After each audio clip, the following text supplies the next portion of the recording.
단편 설교고요. 거절은 더 이상 우리의 것이 아니다. 거절은 더 이상 우리의 것이 아니다. 라는 제목으로 하나님의 말씀 전하도록 하겠습니다. 여러분 저번 한 주에 비가 참 많이 왔습니다. 그죠? 저번 주 비 많이 왔던 거 기억하실까 모르겠습니다. 오늘은 너무 해가 쨍해가지고 그 비 왔던 날들이 기억이 나지 않을 정도가 되었는데 지난 한 주 정말 비가 많이 왔죠. 그 아이들 등교를 준비시키는데 그날도 비가 정말로 많이 왔습니다. 큰아이가 그날 짐을 한가득 가져가는 날이었거든요. 창의 과학이라고 여러분들도 나중에 알게 되실 날이 올 거예요. 창의 과학이라고 그 아이들이 막 조립하고 하는 그런 수업이 있어가지고 그 물건도 가지고 가랴, 가방도 가지고 가랴. 그래서 큰 카트에 넣어가지고 그걸 끌고 가는 날이었거든요. 근데 비가 오는데 우산도 쓰고 그 큰 카트도 자기 몸보다 큰 카트도 끌고 가야 되니까 안 되겠다 싶어가지고 제가 아빠가 오늘은 데려다 줄게 라고 하고 제가 데려다 주었습니다. 별일 아닌 것 같잖아요. 근데 그날 저희 큰아이가 집을 나서는 순간부터 학교에 도착할 때까지 울었습니다. 친구들과 같이 가야 되는데 나만 혼자 간다 라고 말이죠. 그날 밤에 제가 큰아이 재우면서 물어봤어요. 야, 근데 왜 그렇게 운 거야? 그 정도의 일인 거야 이게? 뭐가 그렇게 슬펐던 거야? 뭐가 그렇게 눈물 나게 했던 거야? 라고 했더니 큰아이가 뭐라고 하냐면 친구들은 다 같이 가는데 나만 혼자가 되는 게 너무 싫었어 라고 말했습니다. 아마 그런 날이 또 있다면 저는 똑같이 했을 겁니다. 아무리 아이가 그렇게 혼자 되는 게 싫다 하더라도 그날 그 카트를 끌고 우산 들고 횡단보도도 건너고 그런 위험한 상황들이 있는데 어떻게 부모로서 알아서 가라고 할 수 있겠습니까? 평소에는 알아서 가요. 얘가 갔다 올게 굿보이 이러면서 가거든요. 근데 어찌됐든 그날은 그렇게 그런 날이 또 있다면 어떻게든 저는 데려다 주었을 것입니다. 하지만 그렇다 하더라도 그 아이가 느꼈을 그 혼자 되는 게 너무나 싫다라는 그 마음은 충분히 공감할 수 있는 마음이었습니다. 여러분들은 어떻습니까? 여러분 혼자 되는 것 어떻게 여기십니까? 혹자는 뭐 이렇게 말씀하실까 모르겠어요. 목사님 저는 혼자 있는 시간 너무나 좋아하는데요. 혼자 있는 게 얼마나 편한데. 여러분 근데 중요한 건 혼자 보내는 시간과 혼자가 되는 것은 다른 이야기다라는 겁니다. 혼자 보내는 시간은요 얼마든지 자의적으로 가질 수 있는 시간이지만 혼자가 되는 것은요 여러분 누군가로부터 거절받았기 때문에 혼자 남겨지는 것이기 때문인 거죠. 여러분 어느 누가 거절받아서 혼자가 되는 걸 좋아하겠습니까? 그죠? 여러분 직장 생활할 때 나랑 아무도 밥 안 먹어줘서 혼자 밥 먹는 것과 혼자 먹으면 맛있는 거 먹을 수 있어 하고 혼자 먹는 건 여러분 전자와 후자는 분명히 차이가 있습니까 없습니까? 여러분 있습니다. 그 누구도요 거절받아서 혼자가 되는 걸 기뻐하는 사람 없을 것입니다. 아이일지라도 그리고 이 자리에 모여있는 성인인 우리일지라도 말입니다. 여러분 오늘 우리가 읽은 이 본문은요 예수님의 비유입니다. 돌아온 탕자라고 불리는 비유인데 예수님께서 이 비유를 말씀하시는 배경은 이렇습니다. 바리새인과 서기관들이 당시에 손가락질 받는 죄인들이 있었어요. 그 죄인들과 어울리는 예수님을 비난한 것입니다. 비난의 이유는 이렇습니다. 왜 그 죄인들을 거절하지 않습니까? 당신은 선생이지 않습니까? 근데 왜 선생으로서 그 죄인들을 거절하지 않고 그 죄인들과 함께하고 있는 것입니까? 이게 바리새인과 서기관들, 당시의 종교 지도자들이 예수님을 비난하는 이유였습니다. 그들은 예수님을 보며 수군거렸고 그들에 대해서 예수님께서는 오늘의 이 비유로 말씀하시는 거죠. 여러분 오늘 이 비유의 배경은요 거절입니다. 거절이에요. 바리새인과 서기관들은요 죄인들을 거절했습니다. 죄인들을 미워했고요, 판단했고요, 배제했고요, 함께 상종하지 못할 사람이라고 거절했습니다. 뿐만 아니죠. 그들은 그 거절받는 죄인들과 함께하는 예수님도 거절했습니다. 이러한 배경에서 예수님께서는 오늘 비유를 말씀하시는 것이죠. 때문에 여러분 오늘 본문을 보시면 계속해서 거절이 등장하고 있습니다. 이 비유에는요 한 아버지와 두 아들이 등장하는데 이 아들들 모두가요 누구를 거절합니까? 아버지를 거절합니다. 그리고 큰 형은요 아버지뿐만 아니라 동생까지도 거절합니다. 무슨 말입니까? 오늘의 이 비유가 아들들의 거절 이야기다라는 것이죠. 때문에 오늘 본문을 통해 거절에 대해서 함께 생각해 보려고 합니다. 한 가지 분명히 해야 할 건요, 여러분 오늘 본문에서 본문을 통해 말하고자 하는 거절은요, 어떤 건강한 나의 삶의 경계를 지키기 위한 거절은 아니다라는 겁니다. 아시겠죠? 여러분 친구가 숙제가 있는데 야 숙제하지 말고 나랑 강남 가자 이랬을 때 거절해야 됩니까? 하지 말아야 됩니까? 거절해야 되는데 안 하잖아요. 그죠? 같이 강남 가잖아요. 여러분 건강한 거절, 아니야 나 숙제해야 돼, 이런 거절은 건강한 거절이고 마땅히 해야 될 거절입니다. 근데 오늘 본문에서 말하는 거절은 그런 류의 거절을 말하는 것이 아니라는 겁니다. 바리새인과 서기관들이 죄인들을 미워하고 판단하고 배제한 것과 같은 그 거절이 오늘 본문에서 다루고자 하는 거절입니다. 여러분 본문을 통해 세 가지로 거절에 대해서 생각해 보고 싶은데요, 여러분 첫 번째 먼저는요, 우리는 왜 상대를 거절하는지에 대해서 한번 생각해 보겠습니다. 우리는 왜 상대를 미워하고 판단하고 배제하고 거절하는가 라고 말이죠. 여러분 우리는 왜 왕따를 시키는 거죠? 그 이유에 대해서 한번 생각해 보도록 하겠습니다. 여러분 그리고 두 번째로요, 우리는 왜 그렇다면 거절을 두려워하는지에 대해서 또 생각해 보도록 하겠습니다. 여러분 거절을 할 때는 모르지만요, 거절을 받아본 사람은 아시죠? 거절을 받는다라는 게 굉장히 두려운 일이다라는 것이죠. 그죠? 그렇다면 우리는 왜 거절을 두려워하는가라는 겁니다. 그리고 여러분 마지막 세 번째로요, 거절은 더 이상 우리의 것이 아니다라는 것을 나누고 설교를 마치도록 하겠습니다. 거절을 하는 것도, 거절을 받아 두려워하는 것도 더 이상 우리의 것이 아니다라는 이 마지막 내용을 가지고 나눈 후에 설교를 마치도록 하겠습니다. 부디 오늘 설교를 통해서요, 여러분 저는 이 자리에 모여있는 우리 모두가요, 거절로부터 좀 자유로워서 더 풍성한 삶을 살 수 있는 일들이 우리의 인생 가운데 일어날 수 있게 되기를 소원합니다. 여러분 먼저 첫 번째, 우리는 왜 거절을 하는지에 대해서 함께 생각해 보도록 하겠습니다. 여러분 오늘 이 내용에 대한 결론부터 말씀드리자면, 여러분 우리가 거절을 하는 이유는요, 우리의 자기중심성 때문입니다. 여러분 우리가 왜 거절을 한다고요? 우리의 자기중심성 때문입니다. 여러분 자기중심성은요, 죄의 뿌리예요. 그래서 한 신학자는 뭐라고 말하느냐 하냐면, 죄에 대해서 이렇게 말합니다. 자기 자신에게로 굽어진 우리의 상태라고요.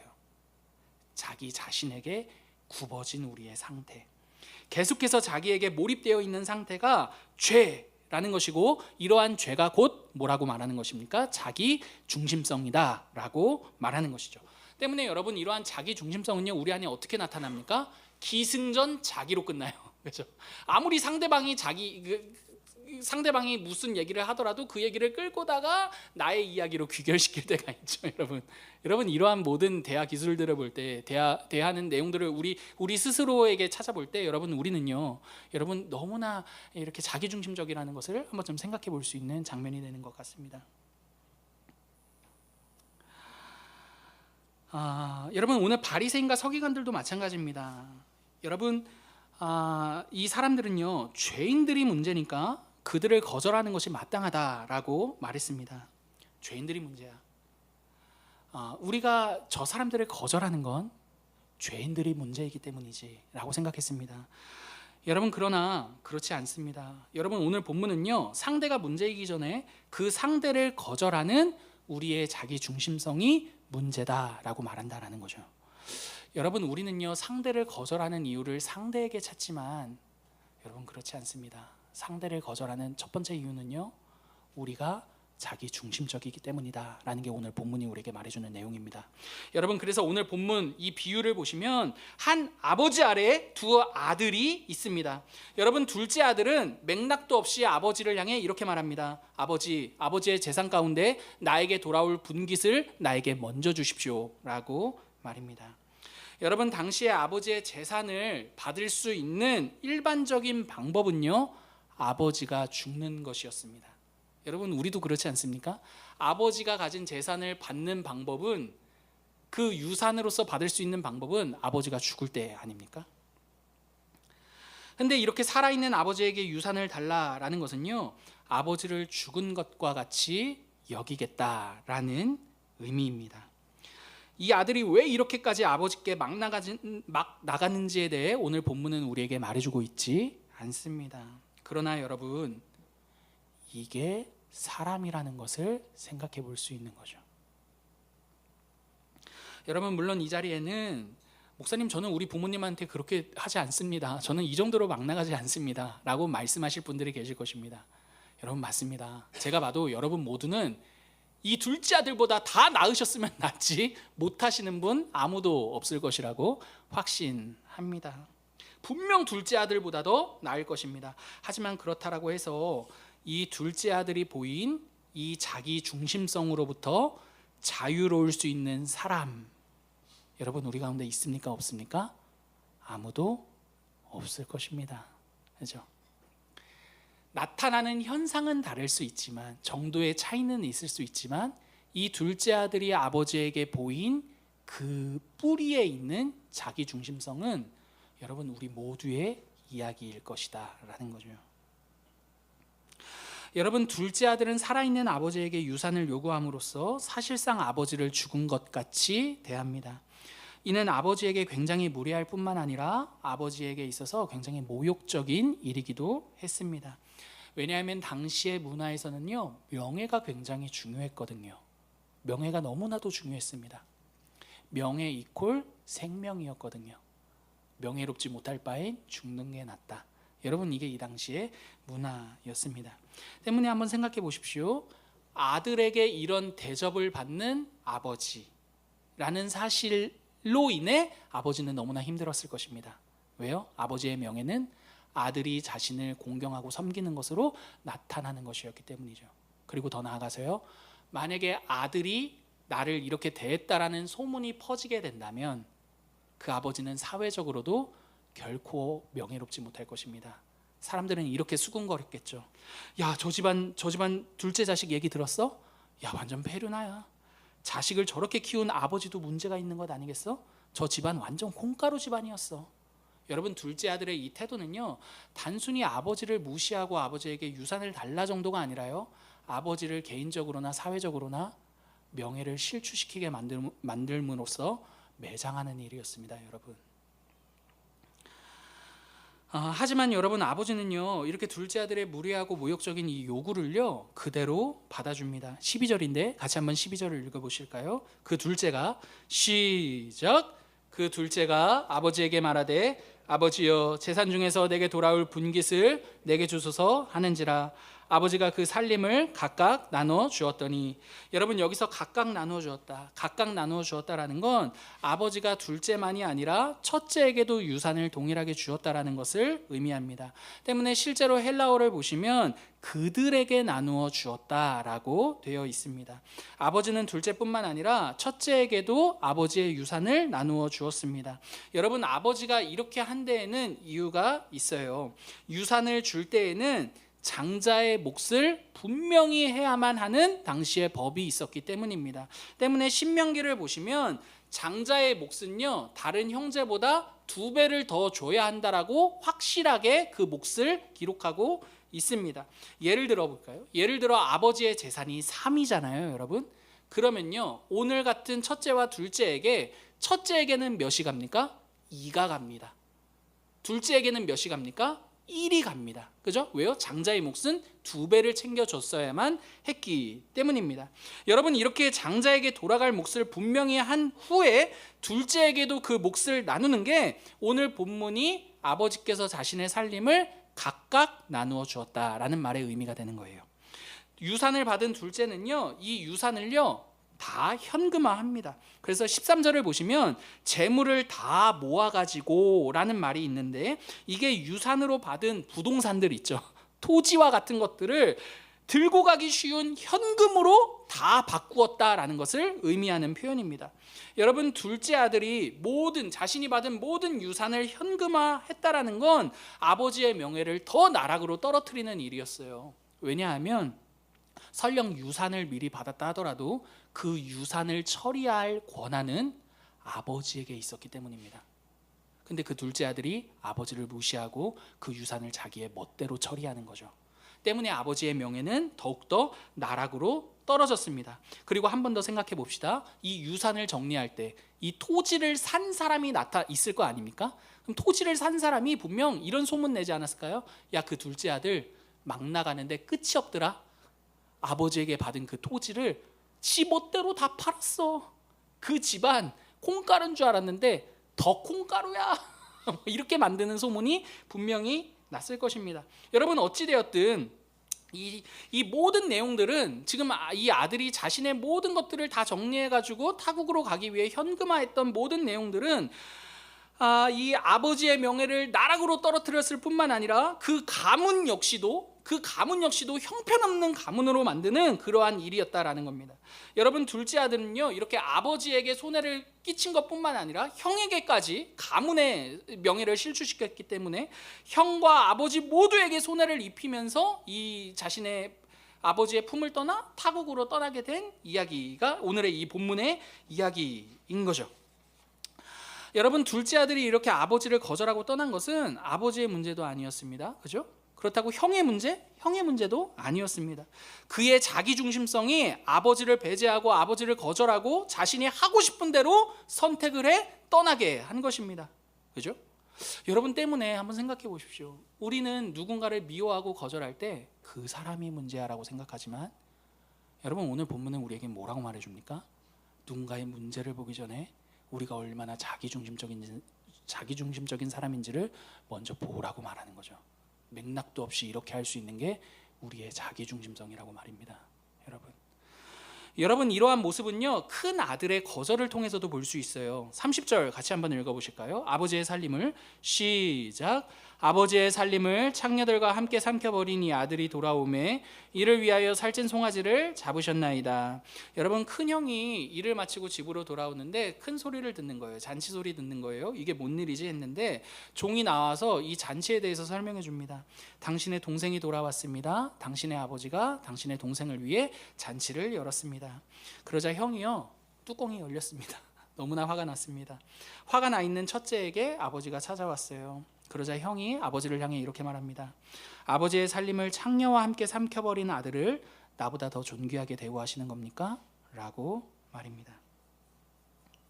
여러분 여기서 주목해 봐야 할 것은 이 첫째가 둘째를 부를 때 동생을 부를 때 동생이라고 부르지 않는다라는 것입니다.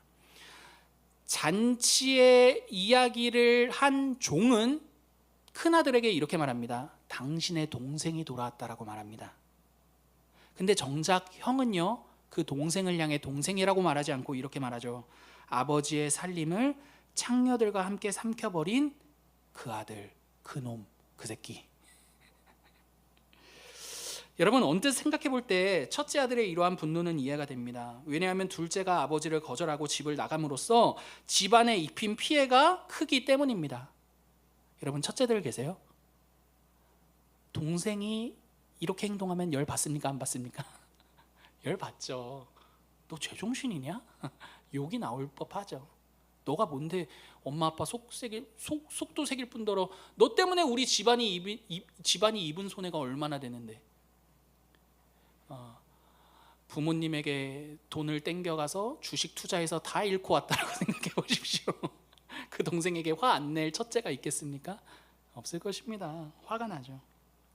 하지만 여러분 사실 이 큰아들의 분노는요 비단 거기에만 있지 않았어요. 큰아들의 분노는요 여러분 자기의입니다. 자기의. 무슨 말인지 설명해 드릴게요. 여러분 큰아들도 유산을 받았다라고 했죠. 큰아들도 유산을 받았습니다. 그런데 그는요 둘째와 같이 행동하지 않았어요. 아버지를 떠나지도 않았고요 그 유산을 함부로 정리하지도 않았습니다. 좋은 일을 한 것이죠. 근데 그는 이 모든 좋은 일을 가지고서요 이렇게 생각했습니다. 내가 둘째보다 나아. 내가 둘째보다 더 옳은 일을 행했어 라고 말입니다. 그래서 그는 아버지를 향해 따져묻는 것입니다. 나는 유산을 받고서도 둘째와 같이 하지 않았습니다. 나는 유산을 받고서도 둘째와 같이 당신을 떠나지 않았습니다. 당신 앞에 잘했습니다. 근데 왜 둘째가 돌아왔다라고 해서 그런 잔치를 벌이는 것입니까? 정작 당신의 곁에 있는 나를 위해서는 잔치 한번 벌이지 않았으면서 라고 말입니다. 둘째보다 더 잘했다라는 그 사실로 돌아온 동생을 거절하고 있는 게 오늘 첫째가 보이는 분노의 핵심이다라는 것입니다. 나에게는 이 못난 둘째를 미워할 수 있는 명분이 충분해. 왜냐하면 둘째와 달리 나는 그렇게 행동하지 않았기 때문이야 라고 말이죠. 여러분 그래서 이 큰아들은 둘째가 집을 나갔을 때 둘째를 찾으러 가지 않았습니다. 여러분 이게 무슨 말이냐 하냐면 당시 문화에서는요 큰아들에게 요구되는 첫째로서의 태도가 있었습니다. 못난 동생을 가만히 두고 보는 것이 아니라 그 동생을요 제대로 된 정상적인 자리로 끌고 와야 하는 사회적인 책임이 있었다라는 것입니다. 그게 장자로서의 책임이었어요. 여러분 한번 생각해 보십시오. 이건 우리 문화에서도 마땅하지 않습니까? 여러분 형으로서, 가정의 첫째 형제로서 동생들이 막 나가고 있는데 네 인생 네가 알아서 살아라 하는 형이 멋있습니까? 아니면 엄하게 하든지 어르고 달래든지 어떻게 해서든지 동생들을 정상궤도로 살게 하는 형이 멋있습니까? 첫 번째 장남이 멋있습니까? 두 번째 장남이 멋있습니까? 여러분 당연히 두 번째 후자의 장남이 더 멋있는 장남일 것입니다. 그래서 여러분 오늘 비유에서 같이 만약에 둘째 아들이 집을 나갔다라고 한다면 첫째는요 여러분 마땅히 동생을 찾으러 나갔어야만 하는 것입니다. 그리고 동생을 정신 차리게 해서 아버지와 중재시키는 게 당시 문화에서 장남에게 기대했던 태도였다라는 것이죠. 여러분 때문에 첫째는요 마땅히 둘째를 찾아 나섰어야만 합니다. 심지어 그는 동생이 돌아오기 전부터 아버지의 살림을 창녀들과 함께 허비하고 있다는 것도 알고 있었습니다. 그렇기 때문에 동생에 대해 자세한 얘기를 듣지 않고서도 이렇게 말했던 것이죠. 아버지의 살림을 창녀들과 허비한 그 아들을 환영하는 것입니까? 라고 말하는 것이죠. 그렇게 동생이 그러한 삶을 살고 있다는 것을 알았음에도 불구하고요 첫째는 동생을 찾으러 나가지 않았습니다. 왜냐하면 동생을 미워했기 때문인 거죠. 나는 동생보다 오라. 나에게는 동생을 미워할 만한 충분한 명분이 있어. 굳이 찾으러 가는 것은 나의 손해다 라고 말입니다. 여러분 무슨 말입니까? 장남임에도 불구하고 동생을 찾으러 가지 않았다라는 건 동생을 거절한 것이고 그 거절의 핵심은 역시나 자기중심성이었다라는 거죠. 여러분 정리하면 여러분 거절은요 상대가 문제이기 이전에 우리의 자기중심성 때문이다라는 겁니다. 여러분 우리는 왜 누군가를 미워하고 판단하고 밀어내고 배제하는 것입니까? 자기중심성 때문입니다. 여러분 한번 우리의 삶을 돌아보십시오. 지금 혹시라도 누군가를 밀어내고 배제하고 판단하며 거절하고 있습니까? 여러분 그렇다면요 그건요 아마도요 그 사람에게 1차적인 문제가 있기 때문이 아니라 근원적인 문제는요 우리의 자기중심성 때문일 수도 있습니다. 여러분 한번 생각해 보십시오. 둘째에게 가서 인터뷰를 했다라고 생각해 보십시오. 아드님 왜 아버지를 거절하셨나요? 라고 인터뷰를 할 때 그 둘째 아들이 아버지 때문입니다 라고 했다면 여러분들은 뭐라고 말씀하시겠습니까? 정신 차려라 이 철없는 놈아 이러지 않으시겠습니까? 여러분 근데 우리가 이런 둘째 아들의 모습일 수 있다는 거죠. 우리의 자기중심성은 돌아보지 않고 계속해서 너가 문제야라고 한다면 말입니다. 여러분 그 사람이 문제이기 때문에 거절하는 건 아닙니다. 우리의 자기중심성이 거절하게 만드는 것입니다. 그 사람이 미운 짓을 했기 때문에 미워할 수도 있습니다. 그러나 그보다 먼저 우리가 자기중심적이기 때문에 그 사람을 미워하는 것이다 라는 말입니다. 그래서 여러분 가만 보시면 내 눈에는 너무나 미운 그 사람이 누군가의 눈에는 전혀 밉지 않은 모습으로 보일 수 있는 거죠. 그렇지 않습니까? 나는 이것 때문에 이 사람이 너무 미운데 이 사람은 그래? 왜 그런 거죠? 여러분 우리의 자기중심성을 한번 돌아봐야 한다라는 걸 오늘 본문이 우리에게 말해주고 있다라는 것입니다. 여러분 이렇게 두 아들들은 아버지와 자신의 형제를 거절합니다. 그런데 본문은요 거절을 하는 것뿐만 아니라 이 두 아들들이 거절을 받는 장면도 말해주고 있어요. 여러분 재밌는 것은 거절은 쉽게 하지만 거절을 받는 것은 굉장히 어려워한다라는 것입니다. 아들들은요 거절받는 것을 굉장히 두려워합니다. 여러분 우리도 그렇지 않습니까? 우리 역시도 살다 보면요 미워하는 건 너무나 쉽게 미워합니다. 근데 정작 누군가로부터 미움을 받는 것은 굉장히 어려워한다라는 것을 우리의 경험을 통해서도 알 수가 있죠. 여러분 결론부터 말하자면 우리가 이렇게 거절을 두려워하는 것 거절을 받는다라는 것을 두려워하고 힘들어하는 것은요, 여러분 그 사실이 곧 사랑받지 못하는 것이기 때문입니다. 여러분 이 자리에 모여 있는 우리 모두는요, 사랑받는 걸 바랄 것입니다. 그렇죠? 여러분 어느 누가 사랑받는 걸 바라지 사랑받지 않는 걸 바라겠습니까? 둘째 아들도 마찬가지였습니다. 그는 타지에서 모든 재산을 날리고 돼지를 치게 되었다라고 하는데, 여러분 유대인들에게 돼지는 부정한 짐승이었기 때문에 돼지와 함께한다라는 것은요, 끝까지 나락갔다라는 것을 의미합니다. 근데 여러분 이 둘째 아들의 처지는요, 그보다 더 끝이었습니다. 왜냐하면 먹이를 두고 돼지와 경쟁을 해야 되는 처지까지 내려갔기 때문입니다. 쥐염 열매를 두고요, 돼지와 경쟁을 합니다. 근데요, 그 땅의 사람들이요, 쥐염 열매를 너에게 주느니 돼지에게 주겠다라고 하죠. 여러분 그 정도로 그 둘째 아들의 상황이 좋지 못하게 되었습니다. 그래서 그는요, 내가 여기서 돼지와 먹이를 두고 경쟁하며 살 바에야 아버지의 아들이 아닐지라도 아버지의 종으로라도 사는 게 좋겠다라고 결심합니다. 그게 19절인데 같이 한번 19절 읽어보실게요. 지금부터는 시작. 지금부터는 아버지의 아들이라 일컬음을 감당하지 못하겠나이다. 나를 품꾼의 하나로 보소서 하리라 하고. 여러분 19절을 보시면요, 아들은요 지금 아버지를 두려워하고 있습니다. 여러분 정확히는요, 아버지가 자신을 아들로 거절할 것에 대해 두려워하고 있습니다. 그래서 그는 아버지의 거절을 전제하며 이렇게 말하는 거죠. 분명 아버지는 더 이상 나를 아들로 생각하지 않으실 거야. 왜냐하면 내가 아버지에게 행한 일들을 생각해 볼 때 나에게는 아들로서 사랑받을 만한 자격이, 이유가 없기 때문이지. 그렇다면 아들이 아니어도 좋으니 종으로라도 나를 받아달라라고 그분께 요청해보자 라고 말입니다.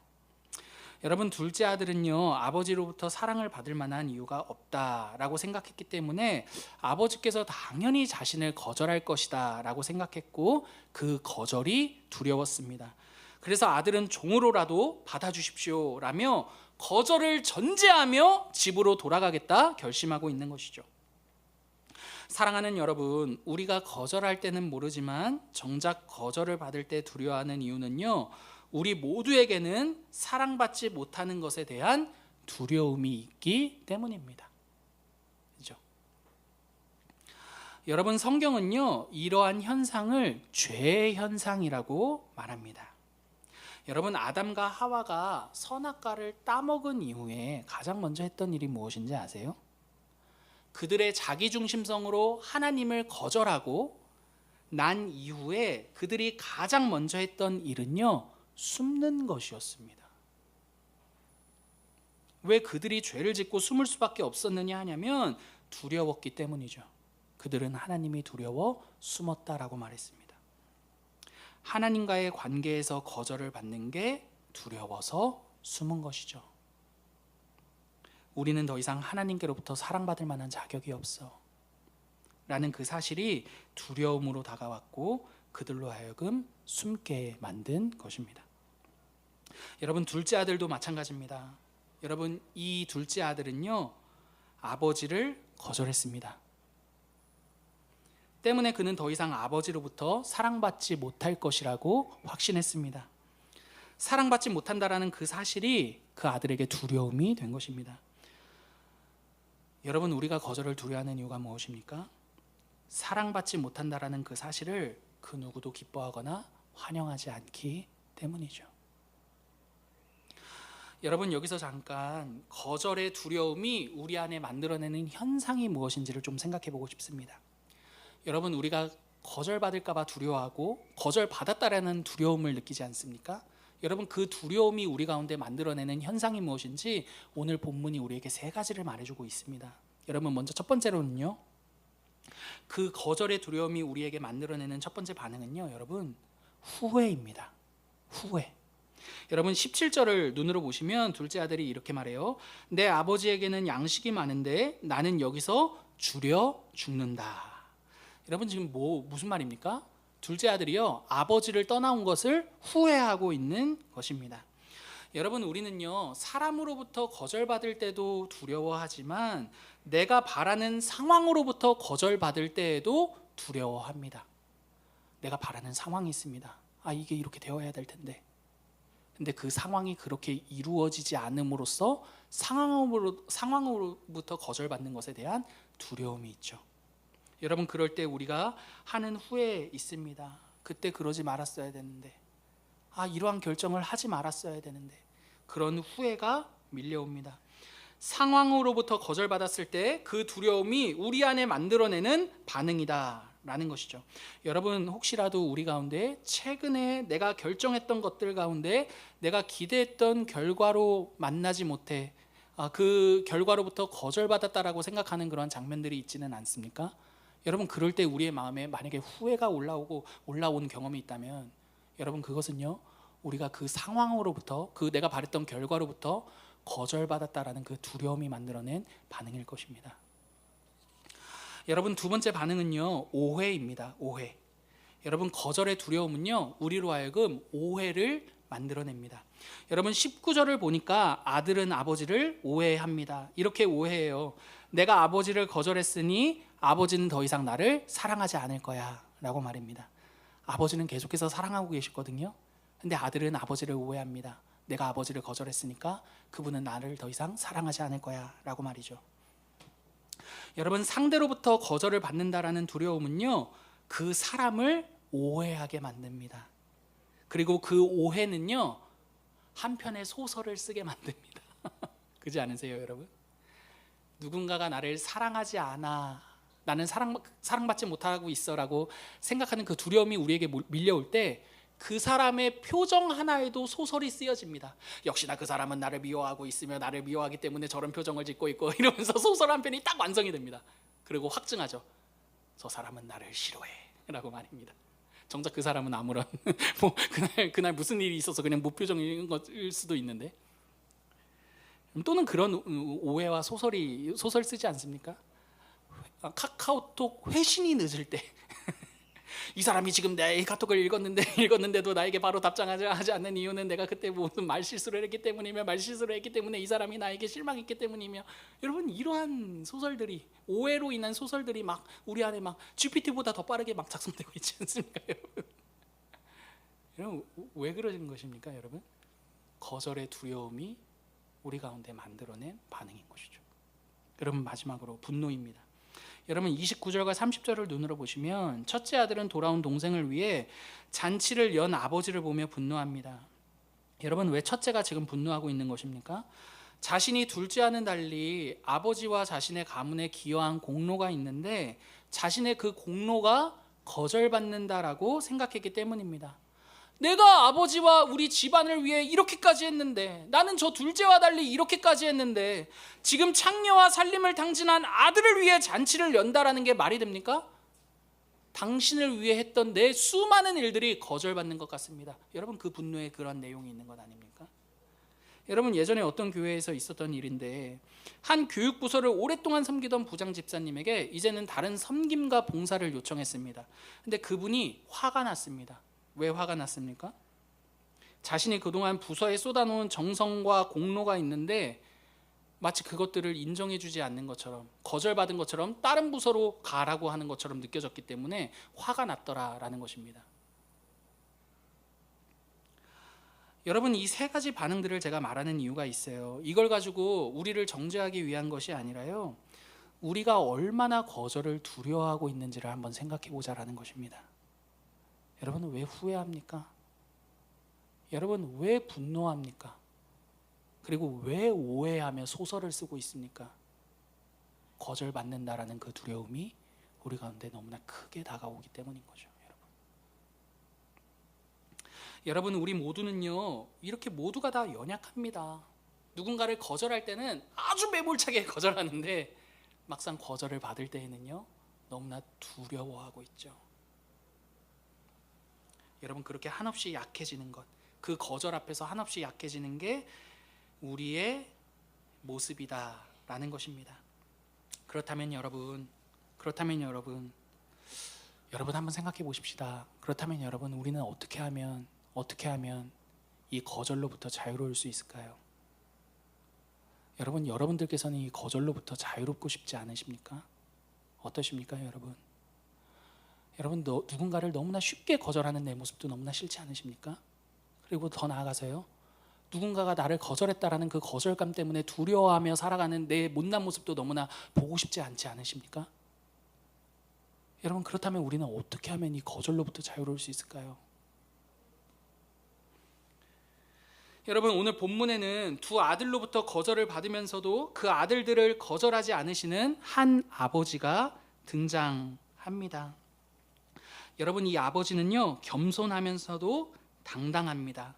왜냐하면 자신을 거절하는 아들들에게 똑같이 거절로 갚지 않고 거절을 받았음에도 불구하고 그들을 끝까지 사랑하는 아버지이기 때문입니다. 거절이 아버지를 휘두르지 못하는 모습을 우리는 오늘 본문을 통해 살펴볼 수 있습니다. 20절 같이 한번 읽어보실까요? 이에 일어나서 시작. 이에 일어나서 아버지께로 돌아가니라. 아직도 거리가 먼데 아버지가 그를 보고 치근히 여겨 달려가 목을 안고 입을 맞추니. 여러분, 20절은 아버지께로 돌아간 둘째 아들을 맞이하는 아버지의 모습을 보여줍니다. 여러분, 그 아버지는 둘째 아들이 집으로 돌아오기도 전에 그를 먼저 나가서 맞이했습니다. 여러분, 근데 이 장면은요, 그냥 아버지가 아들을 사랑했기 때문에 먼저 달려가 안았구나, 이 정도의 차원이 아닙니다. 아버지가 미리 먼저 나와 마중 나가 그 아들을 아는 데에는 이유가 있기 때문입니다. 무슨 말인지 설명해 드릴게요. 여러분, 신명기 21장 18절부터 21절을 보시면 패역한 아들에게는 이러한 벌을 내리라 라는 말이 나옵니다. 제가 읽어드릴게요. 그 성읍의 모든 사람들이 그를 돌로 쳐 죽일지니 이같이 내가 너희 중에서 악을 제하라. 그리하면 온 이스라엘이 듣고 두려워하리라. 여러분, 지금 뭐라고 말합니까? 패역한 아들을 어떻게 하라고 말합니까? 돌로 쳐 죽이라고 말합니다. 여러분, 물론 이 신명기의 이 구절과 상황과 내용들이 오늘 본문에 그대로 적용할 수 있는 상황은 아닙니다. 유산을 요구한다라고 해서 돌을 치라고 말하고 있지는 않기 때문입니다. 하지만 그럼에도 불구하고 페류나를 향해, 불효자를 향한 이 사회적인 정서가 무엇인지는 우리가 엿볼 수 있는 충분한 구절이 됩니다. 여러분, 이 내용을 우리가 생각해서 오늘 본문을 본다면 생각해 보십시오. 둘째 아들이 아버지의 집으로 돌아오는 그 장면을 아버지보다 동네 사람들이 먼저 발견했다라고 할 때 여러분 어땠을까요? 돌을 들지는 않았다 하더라도 그 아들을 향해 욕을 퍼부었을 것입니다. 왜요? 불효자는 돌로 쳐 죽이라는 법이 있었기 때문입니다. 네가 무슨 낯짝으로 여기에 돌아온 거야? 라는 그 시선으로 그 아들을 쏘아붙였겠죠. 여러분, 실제로 중동의 문화를 연구하는, 이 당시의 중동의 문화를 연구하는 케네스 베일리라는 학자는요, 이 당시에 케차자라는 문화가 있었다라고 말합니다. 어떤 문화냐면은 유대인들이요, 자신의 가족의 재산을 이방인들에게 다 탕진하고 고향 땅으로 돌아올 때 유대인 모두가 모여서 그를 향해 비난하고 수치심을 불러일으킬 수 있는 말을 할 수 있었습니다. 너는 우리 공동체에 더 이상 필요 없는 존재라고 말이죠. 여러분, 이 모든 것들을 종합해 볼 때 둘째 아들이 고향에 왔다라는 걸 알게 되는 순간, 만약에 아버지보다도요 다른 동네 사람들이 먼저 그 아들을 발견했다라는 상상을 해봅시다. 여러분, 그럼 그 둘째 아들은요 분명히 매장당했을 것입니다. 여러분, 근데 아버지는요 그 어떠한 동네 사람들보다도요 먼저 그 아들을 발견하죠. 그리고 그 아들을 먼저, 그 누구보다 먼저 달려가 그 아들을 끌어안습니다. 왜요? 그 아들이 당했어야 될 모든 수치와 비난을 자신의 온몸으로 막아주기 위해서 말입니다. 그 동네 사람들을 향해 이렇게 말하는 거죠. 너희가 아무리 내 아들을 욕하고 비난하더라도 이 아들은 여전히 내 아들이야 라고 말이죠. 그게 먼 발치에 있는 그 아들을 향해 먼저 달려간 아버지의 마음이다 라는 것입니다. 여러분, 이러한 아버지의 사랑은요 둘째에게만 있지 않았습니다. 자신을 거절한 첫째에게도 동일했습니다. 자신의 공로와 값을 요구하는 첫째에게 아버지는 이렇게 말해요. 얘야, 나는 너와 항상 함께 있고 너도 나와 항상 함께 있으니 나의 것이 모두가 다 너의 것이다 라고 말입니다. 자신에게 분노하며 자신의 공로를 인정해달라는 큰 아들에게 아버지는 얘야 라고 말합니다. 여러분, 여기서 얘야라는 이 헬라어 단어는요 나의 사랑하는 아들아, 사랑하는 나의 자녀야 라는 뉘앙스의 단어입니다. 큰 아들은 아버지를 향해 당신이라고 말하고 있는데 아버지는 그 아들을 향해 나의 사랑하는 아들아, 이미 나의 모든 것은 너의 것이잖니 라고 말하는 것이죠. 여러분, 무엇이 아버지를 거절한 그 첫째와 둘째가 그럼에도 불구하고 사랑받는 자녀로서 그 자리와 그 인생을 살게 만들었습니까? 그들을 향한 누구의 사랑? 아버지의 사랑입니다. 아버지의 사랑이 거절의 두려움으로부터 아들들을 자유롭게 합니다. 여러분 때문에 사도 요한은 자신이 쓴 편지에서 이렇게 말합니다. 사랑은요, 온전한 사랑은요, 모든 두려움을 내어 쫓는다라고 말입니다. 때문에 둘째 아들은요, 그 완전한 아버지의 사랑을 깨닫게 되었을 때 이렇게 말했을 것입니다. 나는 더 이상 아버지의 사랑을 알고 나니 나는 더 이상 아버지를 두려워하지 않게 되었습니다. 아버지께로부터 거절받을까 봐 두려워하지 않게 되었습니다 라고 말했을 것입니다. 왜요, 여러분? 아버지가 내가 받았어야 할 모든 수치와 모멸감을 온 몸으로 막으면서까지 나를 사랑하신다라는 것을 내가 깨달았기 때문입니다 라고 말하겠죠.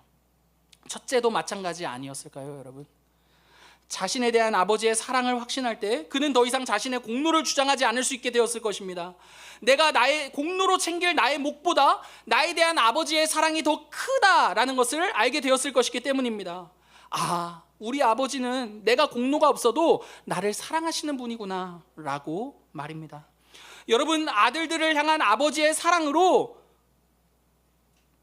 그 아들들은요, 아버지와 같이 거절로부터 겸손하며 거절을 당하더라도 담대할 수 있는 그러한 인생을 살게 되지 않았을까요? 여러분, 우리도 마찬가지입니다.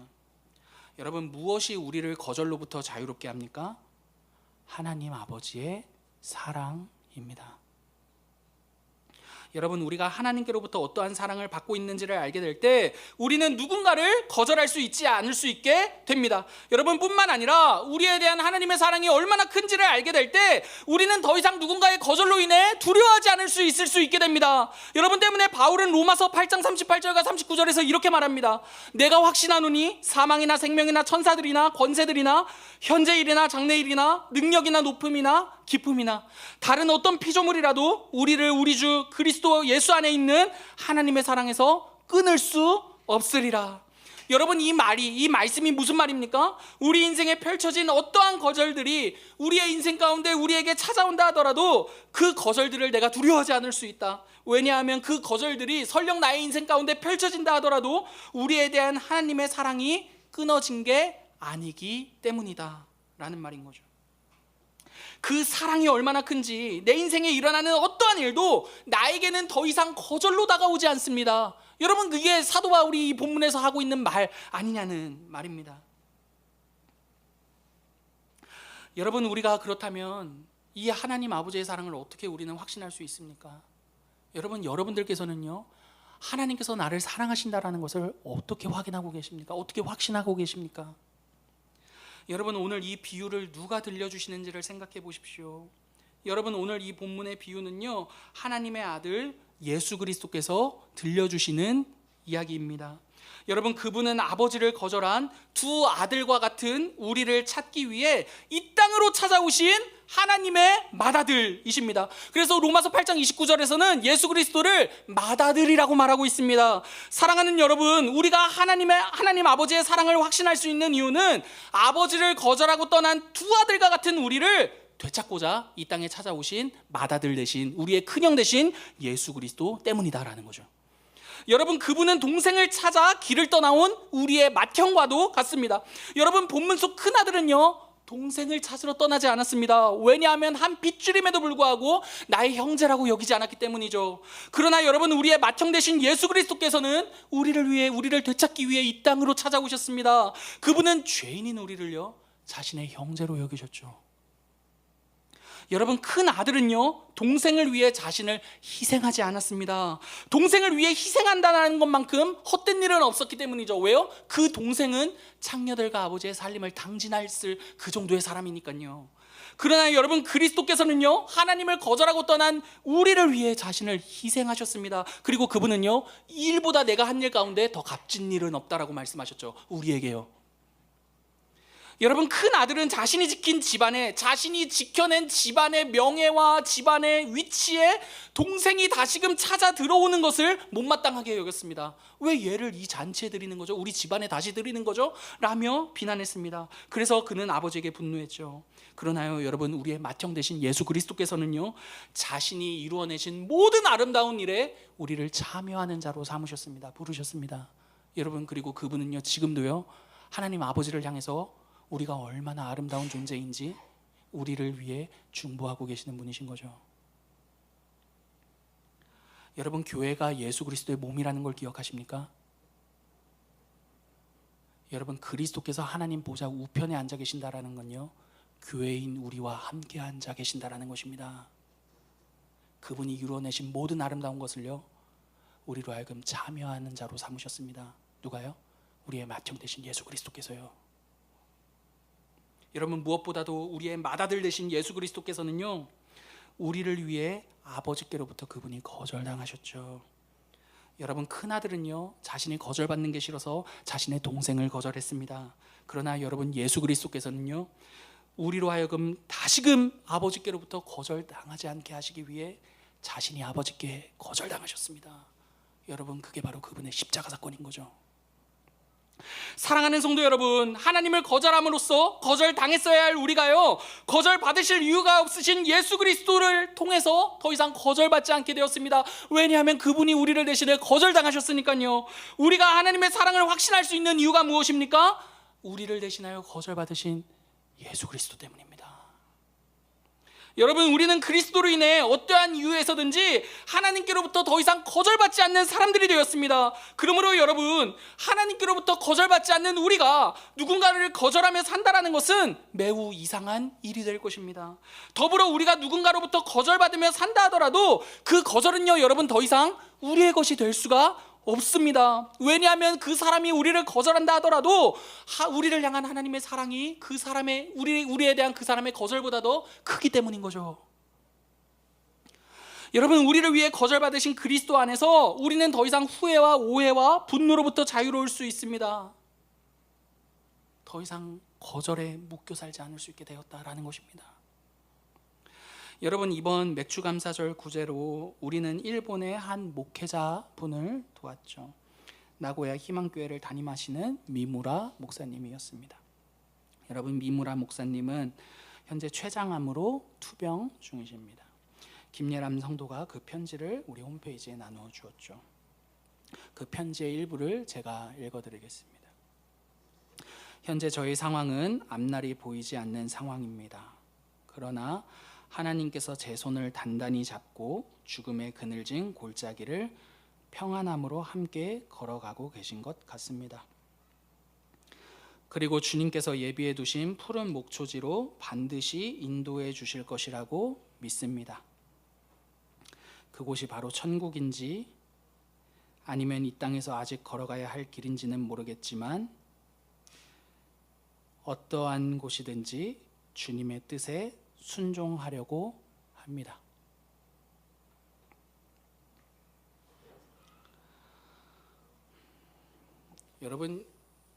여러분들께서는 어떠한 기도를 올려드릴 수 있을 것 같습니까?